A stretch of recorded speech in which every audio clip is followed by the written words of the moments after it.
অধীনস্থ কর্মচারীদের সাথে খবরদার খারাপ আচরণ করো না। যারা কর্মচারীদের সাথে খারাপ আচরণ করে, যারা মানুষের কাছ থেকে শ্রম নিয়ে কাজ করিয়ে টাকা দেয় না, কিয়ামতের দিন তাদের বিরুদ্ধে মামলা দায়ের করবে কে? কে করবে? হাদিসে কুদসি সাক্ষী বিষ্ণু ইসলাম বলেন, আল্লাহ তাআলা ফরমান, আনা খাসমুহুম সালাসাতুন আনা খাসমুহুম ইয়াউমাল কিয়ামা। তিন শ্রেণীর ব্যক্তির বিরুদ্ধে আল্লাহ বলেন, আমি নিজেই কিয়ামতের দিন মামলা দায়ের করব। I will be against them in the day of judgment. Three categories of people I will be against them in the day of judgment. তিন শ্রেণীর লোক কিয়ামতের দিন তারা ছাড় পাবে না।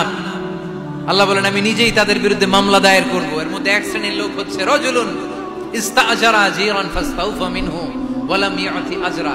একজন শ্রমিক ভাড়া করে তার কাছ থেকে কাজ নিয়েছে, কিন্তু তার পারিশ্রমিক আদায় করে নাই। এরকম আছে না নাই? দাপট দেখায়। মেহনতি মানুষ, খেটে খাওয়া মানুষ, এদের দোয়া কবুল হয়ে যায়। আতুল আজিরা আজরাহু ক্বাবলা আন ইয়াজিফা আরাকুহু। খবরদার, বিশ্বনবী বললেন, শ্রমিকের ঘাম শুকিয়ে যাওয়ার আগে তাদের পারিশ্রমিক মিটিয়ে দাও। বিশ্বনবীর বিখ্যাত হাদিস, আতুল আজিরা আজরাহু ক্বাবলা আন ইয়াজিফা আরাকুহু। শ্রমিকের ঘাম মাটিতে লাগার আগে, শুকিয়ে যাওয়ার আগে তাদের পারিশ্রমিক মিটিয়ে দাও। কেননা তারা যদি বদদোয়া করে তোমার জীবনকে জাহান্নাম বানিয়ে দিবে কে? বিষ্ণু ইসলাম সব সময় খেটে খাওয়া মানুষদেরকে আগলে রাখতেন। সব সময় শুধু যে ভাষণে মেহনতি মানুষদের সাথে ভালো আচরণ করতে বলতেন, শ্রমিকদের সাথে ভালো আচরণ করতে বলতেন এমনটা নয়। ওনার ব্যক্তিগত জীবন ঘাটলেও দেখা যায় উনি শ্রমিকদের সাথে কেমন আচরণ করেছেন। বিষ্ণু ইসলাম আরাফাতের ময়দানে দাঁড়িয়ে ঐতিহাসিক একটা ভাষণ দিলেন। এই ভাষণের নাম হলো বিদায় হজের ভাষণ। এই বিদায় হজের ভাষণেও খেটে খাওয়া মানুষের কথা বিশ্বনবী বাদ দেয় নাই। বিশ্বনবী বলেছেন, আরিক্কাআকুম আরিক্কাআকুম, খবরদার অধীনস্থ কর্মচারীদের সাথে খারাপ আচরণ করো না। আতঈমুহুম মিম্মা তাকুলুন ওয়াকসুহুম মিম্মা তালবিসুন। খবরদার, মনে রেখো, তোমরা যা খাবে তোমাদের অধীনস্থ কর্মচারীদেরও তা খাওয়াবে, তোমরা যা পড়বে তাদেরও তা পড়াবে। বিশ্বনবী শেষ নিঃশ্বাস ত্যাগ করে যাওয়ার আগে যেই কয়েকটা কথা বলেছিলেন, তার মধ্যে মেহনতি মানুষদের জন্য কথা আছে নাড়াই। বিষ্ণু ইসলাম যখন শেষ নিঃশ্বাস ত্যাগ করবেন, তিনি বলেছিলেন, আসসালাত আসসালাত, উম্মতেরা নামাজ নামাজ নামাজ ছেড়ে দিও না, নামাজ তরক করো না, নামাজ কাজা করো না। আর বলেছিলেন, ওমা মালাকাত আইমানুকুম, দোকানে যে পণ্য কিনে বিল দেয় না, পরে দিমু আছে না নাই?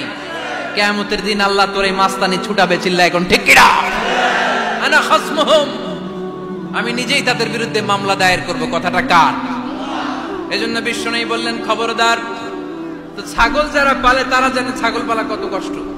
ওরে ডানে টান দিলেও কই যায়, রশি ধরে বায়ে টান দিলে কই যায়, সামনে টানলে কই যায়, পিছনে টানলে কই যায়। সারা সপ্তাহ আপনি সময় পান না এটারে গোসল করাবেন। ভাবলেন আজকে জুমার দিন আমিও গোসল করি, এটারে গোসল করাই। এটারে আপনি পুকুর ঘাটে নিবেন, টান দিয়েছেন, ওর বাপের কিরা ও 1 ইঞ্চিও সামনে যাবে না। ঠিক কি না? এই টেরা প্রাণী আল্লাহর কি কি মহিমা। আল্লাহ তাআলা পৃথিবীর সবচেয়ে শ্রেষ্ঠতম মানুষদেরকে ছাগল চড়িয়ে ছেড়েছেন। ঠিক কি না? মা বাআসাল্লাহু নাবিয়ান ইল্লা রাআল গানাম। এই পৃথিবীতে এমন কোন নবী ছিল না যে নবীরা ছাগল চড়ায় নাই।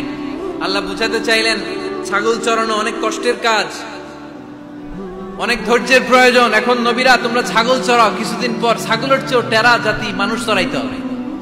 মানুষের মধ্যেও টেরা আছে না নাই? ভালো বললে ভালোটা বুঝে না, ডানে যেতে গেলে বায়ে যায়, বায়ে যেতে বললে ডাইনে যায়, এরকম আছে না নাই? সম্মানিত ভাইয়েরা, সমস্ত আম্বিয়া আলাইহিমুস সালাম ওনারা কর্মঠ ছিলেন। সাইয়েদনা আদম আলাইহিস সালাম নিজ হাতে চারা গাছ রোপণ করে চাষাবাদের কাজ করেছেন। সুবহানাল্লাহ পড়েন। সাইয়েদনা ইব্রাহিম আলাইহিস সালাম চাষাবাদের কাজ করেছেন। সাইয়েদনা দাউদ আলাইহিস সালাম নিজ হাতে যুদ্ধের জন্য যে পোশাক পরতে হয়, যেটা পরলে গায়ের মধ্যে ছুরি মারলেও ঢুকে না, ওই শিরস্ত্রাণ বানিয়েছেন, নিজ হাতে তলোয়ার বানিয়েছেন। সুবহানাল্লাহ পড়েন। সাইয়েদনা মুসা আলাইহিস সালাম ছাগল চড়িয়েছেন। সাইয়েদনা মুসা আলাইহিস সালামের মেজাজ নরম না গরম? নবীদের মধ্যে সবচেয়ে বেশি মেজাজওয়ালা নবী ছিলেন মুসা আলাইহিস সালাম। উনিও 8 থেকে 10 বছর সাইয়েদনা শুআয়ব আলাইহিস সালামের এরিয়াতে ছাগল চড়িয়েছেন। চিল্লায়ে বলেন সুবহানাল্লাহ। এজন্য নবীরা যেহেতু কাজ করেছেন, কর্মঠ ছিলেন, আমরাও কর্মঠ হব, ঠিক কিনা? সাহাবারাও কর্মঠ ছিলেন, বিশ্বনবীর সাহাবারাও ব্যবসা করতেন। সাইয়েদনা আবু বকরের বিশাল ব্যবসা প্রতিষ্ঠান ছিল। সুবহানাল্লাহ পড়ে। আপনারা হজ উমরা করেছেন কে কে দেখি? করছেন?